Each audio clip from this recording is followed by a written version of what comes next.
Hello everyone, today Monday. It's a public holiday in Singapore, so a lot of us out for a run today. So I'm just doing an easy run before I go back to work.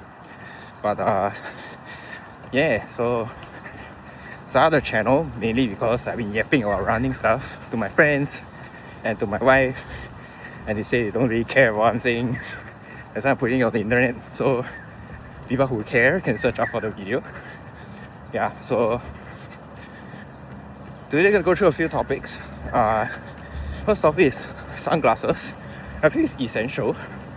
But a lot of the models that you find, especially for rock bros, which I find is the most affordable, good quality glasses, they tend to be like really big, and those are mainly for cycling actually. Because when you cycle, the amount of airflow and the amount of dirt and dust that come, or sometimes rocks that comes in your face, is actually much more compared to running.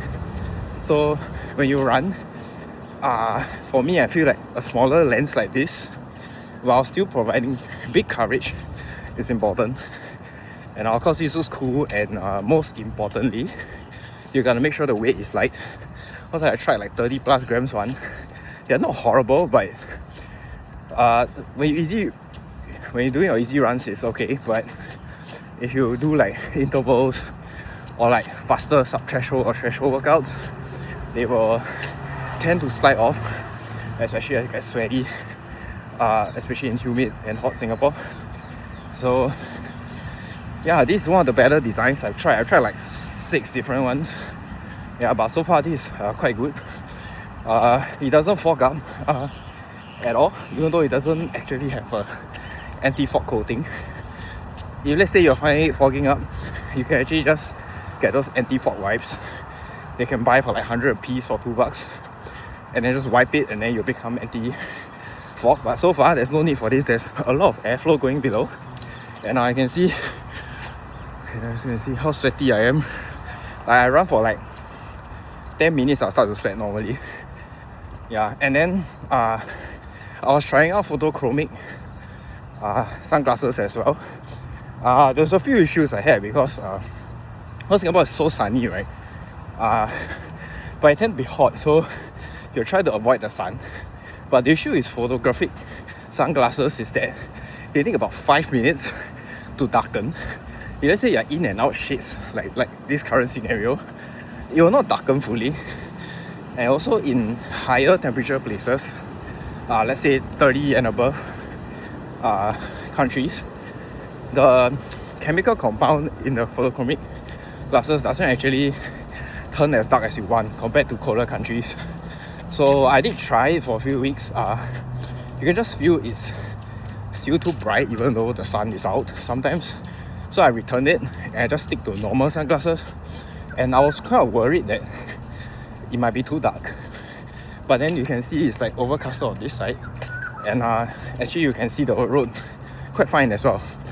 So I decided to just stick this one pair of sunglasses. I ordered another pair, also from Rock Bros, just to test the photochromic, whether how good it is compared. Maybe it's just like it's like a very nice big hello. Okay, anyway, distracted. Oh, the guy is damn loud and damn cool. It's quite scary actually. He starts attacking me. It's the most beautiful chicken here by the park. And there's this random invasion of chickens in Singapore here now, by the way. So anyway, continue my run. Midway through. Yeah, so sunglasses, just buy these. I find personally the best, and it's cheap, right? So you're not worried about like trashing it. It spoils, you get just a new one. And I can see fine enough in overcasted kind of weather, and it looks cool, mainly, right? Yeah, so that's for sunglasses. So today I wanted to answer some questions, I guess, for heavy beginners. So my niche is like I'm 85 kilos, and I think it's gonna rain soon. I might get caught in the rain live. Okay, let me try to cross the bridge. Oh fuck, it's turned so cold. Oh jeez. Look at this. Oh my god. I got a bad feeling. Let's turn this way. because the bridge is nearer this way. So yeah. Anyway, okay, distraction. Talking about shoes. For shoes, sorry, let me restart the video. So I'm 85 kilo runner. I did not used to be 85 kilos. 10 years ago I used to be 66. And then, you know, as life goes on, you work and everything. Obviously at the first few of your career, you just put a lot of effort in your work. And then especially with a partner, you have no time to exercise unless you exercise with your partner. So me and my partner we just didn't exercise. And then you just slowly gain weight, about 1 kilo a year or something, 1 to 2 kilos a year, which is very common. And then after that, eventually hits a point where you're like, hey, I don't think this can last anymore. But I used to run a lot in my poly time, which is like when about 18 to 20. Yeah, so that was a very bad period because I didn't have any proper training. I didn't read any training books. And it was like the dark ages on the internet. YouTube just formed, but YouTube content and professional YouTubers isn't a thing. It was mainly casual people just doing random videos. And let me cross first. Okay, I'm safe, so I'll carry on talking. So yeah, so I actually ran a lot back then, and I didn't know this idea of like zone 2 or easy running back then, unless you are in the circle or you join a running club. So I'm like a self-trained runner. So the reason I picked up running was just to lose weight, because I was very overweight when I was young. Like super round ball, just maybe being a round ball. I'm a round ball now, but I was a rounder ball because I was shorter. And what happened was, I ran every day for 20 minutes for about 2 months, and then I lost like quite a bit of weight. And then I just continued on. So I started training for 5Ks, then I started training for 10Ks. Then I think my fastest 2.4 was about 9:40. Then 5K is I think we did 35. I didn't really test but my fastest 10K was about 55 minutes when I was younger. So trying to train and get back to those levels, but I think it's quite hard. But yeah, never mind, we fight because we are old now. Yeah, but anyway, so I just started running, and then I was training my 10K. So my training method was really bad. Like I didn't track mileage, I didn't do anything. Basically, every run, right, I just run at like, I would say, tempo, and then at the end, you just push for like sub-threshold, like very, very high until you're very, very tired. And then you just tap out, and then just push yourself to the limit at a particular kilometer. So for me, I was like, okay, I'll train a 5K, then I'll do 5K at like maximum effort. And then when I was training 10K, I just do 10K maximum effort. I did mix up the distance sometimes. Like some days I'll do 3, some days I'll do 5, some days I'll do 10. But there wasn't any structure around it. And I didn't track anything back then. So obviously, I was young, so my body could take it. I didn't feel tired. But as you know, tendon injuries tend to come late, much later. So what happened was, I happened to got injured on my right patella, I think. And then I didn't do any sort of cross training. So the patella was mainly because of weak glutes. And I didn't do any weights back then. Yeah, so but you know, as normal runners, like when we tell you to stop, you can't stop. You probably have to find something to do. So example for me, I was now that I got injured recently, then I have to go to cycling to vent out that cardio need that I really used to for running. Yeah, so that's why I have a bicycle. You know, I still like cycling, but I don't like cycling as much as running per se. Because running is a lot easier, you need a lot less space, and it's a lot cheaper than cycling. If you are interested, let me know. I'll make a separate video on my cycling gear. Okay, so I think you as you hit your midlife, your metabolism slows down, and your health starts to be impacted in the sense of if you don't sleep properly, you just feel so tired and you can't focus on work. I'm not saying for people with kids. Obviously, you have kids, then sleep is basically non-existent. I'm just talking for even for normal people, even for active people. Like as you hit your maybe 28 to 30, your body just like hit the expire date button, and you just get random joint pains like knee pain. My friend having back pain. I have back pain as well, and random ankle injuries and whatnot. And your body just cannot eat as much mileage as they can in your 20s. Like for example, let's say I was running for average 5 to 7k a day, and I was running 6 days a week in my 20s. And yeah, that's probably like 30 to 50k depending on a range. But the issue was I didn't track the mileage, so I cannot really control the damage to my body and let my body recover properly. And I didn't focus on recovery. I was like going to drink, and drinking has such a bad effect on tendons, especially if you run a lot and then you're already damaging your tendons when you run, and you need to rest for them to recover. You just say you like me in my 20s, you know, everyone just love to party. I just keep partying, and then alcohol just jammed the recovery, and then eventually I got injured in my ankle, in my hip, and a lot of places. So now that I'm back to running, so I want to guide through people who's like me. You just, you know, live your life, you know, you are like doing the same life as you did in your 20s, right? I mean, no one changed their habits usually. So you just carry on work, and then work, and then work just takes over most of your time, and then you just don't exercise that often, and then one day you look in the mirror and like, oh shit, I gained like 10 kilos, oh my god. And then last time maybe you gain like 1 to 2 kilos, you eat a few salads for a few days, and then you go for a few runs, and then you just lose your weight. But unfortunately, that doesn't happen anymore as you get older, because for guys, your testosterone drops 1% every year when you cross 30. So you need to start lifting weights, because lifting weights almost doubles your testosterone production, and to sort of counter this 1%, and your metabolism sort of also drops, because you go to our normal day, I'll say modern lifestyle, which is sitting so much, don't exercise, and especially in Singapore's context, we have a lot of oily, high carb food with low protein.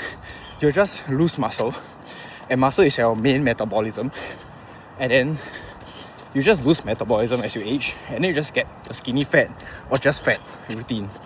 And it's very common to hit like, it's either you give up or you like me try to struggle lah. So I'm part of the struggle gang. So if you want to struggle with me, then please follow me, as I will share how I lose weight hopefully in a few months to a year. Yeah. So that's how I picked up running again, and I forgot how good running was because I totally stopped because I was injured. Then after that, I only started back because I signed up for a marathon with my friends. Not marathon, but I started for 5k with my friends. So I really ramped up really slowly, and then I did a lot of cross training now, and then I did a lot of research, like structured training and how to get back to training, especially as a heavier runner.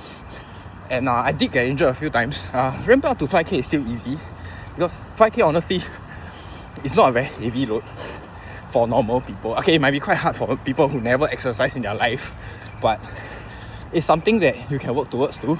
And I think just running 5 or 6k a week is actually a very good habit already. You don't have to like, I think we need to stop having this perfectionist thinking of, if I want to do, I must do the best, because it's very counterintuitive thinking for running. Because for running, right, you don't really care about what's your peak mileage or what's your maximum speed. You actually cares more about your consistency. Like you can do like 3 or 4 easy runs a week, and you're already doing a lot better than normal people. Because if you do easy runs, it's actually good for your body in the sense it trains your mitochondria, which is the energy producers in your body, to burn fat. So actually as you run, as your aerobic base gets better, as your zone 2 gets better, your body is actually better at burning fat. And then this even, let's say you pair with a little bit of weight training don't even need weight training, you can just do calisthenics, which I'm doing now, which actually has similar effect to weight training, with a lot less injury risk. But I'll also make a separate video if you're interested, leave it in the comments. This will help you retain muscle and hence retain your metabolism. And once you retain your metabolism, then it's easier for your body to look good, obviously, and it's easier for your body to lose weight. I know I look fat now, but I'm on the journey. So hopefully this video turns out good in a few months. I'm skeptical, but I'm trying, okay? Yeah. So that's a long ass yapping. I'm gonna change the subject. So I think we can talk about let's see. Talk about shoes. Okay, so as an 85 kilo guy, especially a heavier, the issue is you cannot use too soft shoes. Even though yes, we like to buy really soft shoes, they are really comfortable. Like I have the Red Hair 9 Ultra, which I'll do a separate video on when I have the time. Yeah, so those are really soft, really bouncy, really nice to run. But those are only good for like tempo, sub-threshold. You know, like it's really bad for easy running because each time you press actually your weight, right, it rebounds 90% of your energy back, which is a lot because you're heavy.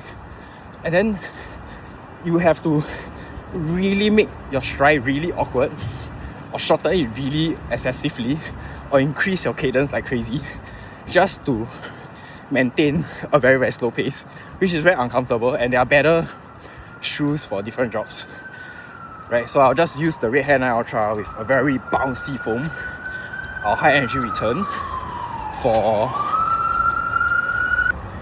very high energy return for like my tempo, threshold, or like speed workouts. But I will keep like a pair of like gel Nimbus, or like what I'm running on today, the Kayanos. Let me see. The Kayanos for easy runs, because yes, they have bad, not say bad, but their energy return is like maybe 40 to 50%. But it's good because it's easier for you to control your pace, and it's actually more comfortable on your legs because your legs don't have to press so hard. And these kind of shoes are also excellent for walking, because if you have a very soft bouncy shoe, when you walk, right, you just wobble, and some of the geometry with like a very high sharp rocker at the front, and some of them even have like really sharp bevel at the back of the shoe. Those are actually meant for rolling motion, which is for running. You try to walk in those, it's very uncomfortable because you have to constantly balance yourself on the ball of the feet, and it's very tiring. I tried before and it sort of messed up my patella, not say patella, but the bottom of my feet, which we call the plantar. It gives me plantar fasciitis. You can Google that, and it just isn't good. So you gotta try to separate your running and walking shoes if you can. Yeah, so for me, my very first pair of shoes was the Kayano 32s, which I'm running on now. So what is good about them is they are using the FF Plus Eco Foam, which is it's not the sexiest, bounciest foam out there, but what is good is it's very durable. And Kayanos are famous for being mileage chuggers, and you can easily do like 1,000 km on them, even though they might be expensive. But when on sale it's about 160 Singapore dollars. Then it will last a full 1,000 kilometers. And versus like, let's say the mainstream shoes now, probably like a Hoka Clifton. I used to have a pair of Hoka Cliftons, but because they were just like EVA expanded foam, I think after about 200 to 300 km, especially at my weight, the whole shoe just started to flatten, and it felt like a brick.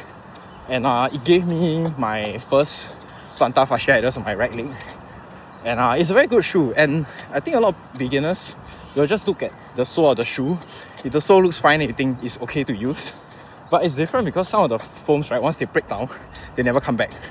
So actually, based on distance and depending on the material, I don't want to go so deep today. I'll talk about like Mega Blast and ATPU another day. Follow for more.